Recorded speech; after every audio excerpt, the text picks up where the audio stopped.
Empower yourself to provide the very best care. Society is changing, with more of us living longer. This is good news, but it does create challenges. More people need social care support to live the lives they want to live, and there are higher expectations, all against the backdrop of tighter budgets.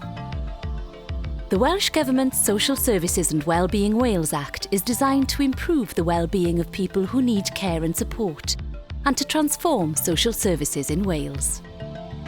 The new Code of Professional Practice helps you to make the Act a reality. Its 7 sections state clearly the standards you're expected to meet and will empower you to provide the very best care. The Code will help you work in partnership with individuals and their carers, giving them a voice to express the kind of care they would like, and control over how they receive it. And it will reinforce the values that are vital in creating a culture of professional behaviour. This is a code for you. The Code sets out the standards of conduct and practice expected of us in the social care workforce. Its day-to-day use is not for enforced regulation. Its main function is to guide us in our day-to-day practice. It's here to empower us and to give us the flexibility to provide the very best care for the individuals we care for. It's fair to say that the Code is the most important practical change we have seen in the care sector in years. If, like me, you work in social care or social work, then this code is for all of us. It's here to help us strive to provide the very best care and to help us make our personal contribution to improve the lives of people who need care and support services. The new Social Care Code Point 1 states that, as social care workers, we should all respect the views and wishes and promote the rights and interests of individuals and carers. The Code is all about people. It's about fully involving people in conversations and decisions about their care. And working in partnership with them to achieve what they want. And how about chocolate croissant? Would you like me to warm that up in the microwave? Very nice. We give every person who needs social care services as much choice and control as possible, so they can live their life in the way they choose. By upholding the rights, values, beliefs, views and wishes of people receiving care, we can change social care systems, processes and cultures for the better. As social care workers, we should all strive to establish and maintain the trust and confidence of individuals and carers. It's important that all of us who work in social care work in a way that establishes trust and confidence. Helo, Will. Helo, Iawn, diolch. By being honest, clear, reliable and dependable, we can establish foundations of trust and confidence. Hey, Will. Meaningful relationships you can trust can have hugely positive impacts. As social care workers, we should all Promote the well-being, voice and control of individuals and carers while supporting them to stay safe. We need to ensure a person's safety and also their well-being. We need to make sure they have a voice and as much control as possible over the care they receive. The balance between safeguarding and choice is done through risk assessment.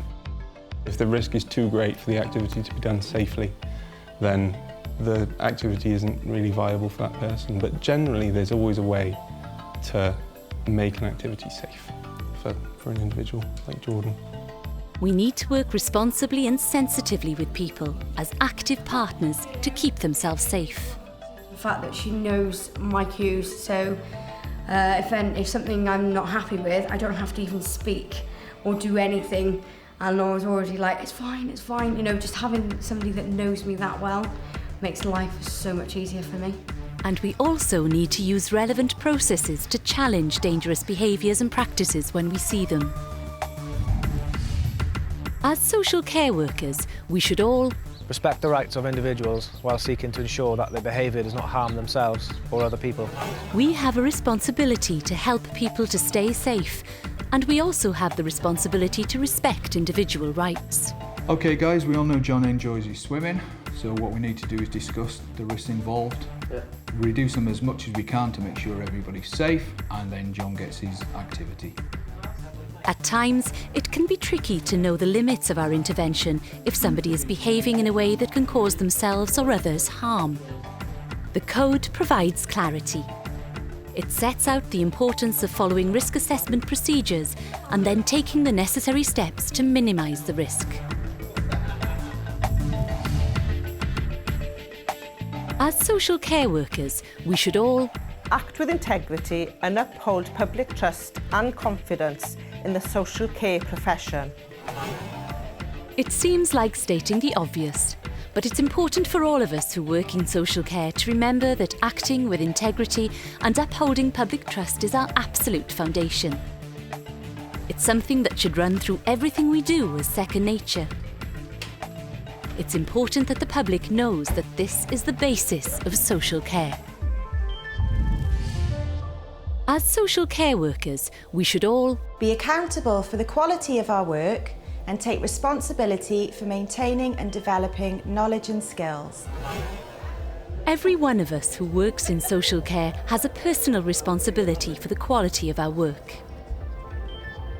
We need to meet the highest standards of practice and keep clear, accurate records of our work.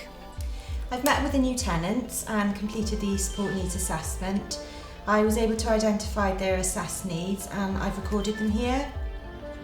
We need to be open and honest with people if things go wrong, and ask for assistance from others if we think we're not adequately equipped for a situation, whatever the reasons.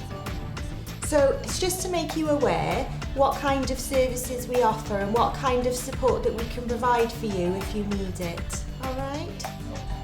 We also need to keep on developing skills through training and other learning opportunities. The new Social Care Code Point 7 states that if you're responsible for managing or leading staff, you must embed the code in their work. if you manage or lead other social care workers, it's important to make sure they receive the right induction and training. We need to create supportive and open learning cultures where our teams can raise concerns, discuss and share best practice. We need to be supportive, open, motivating, knowledgeable and supervisory. That's how we can pass on our expertise and experiences to others. And that's how we keep growing as a profession.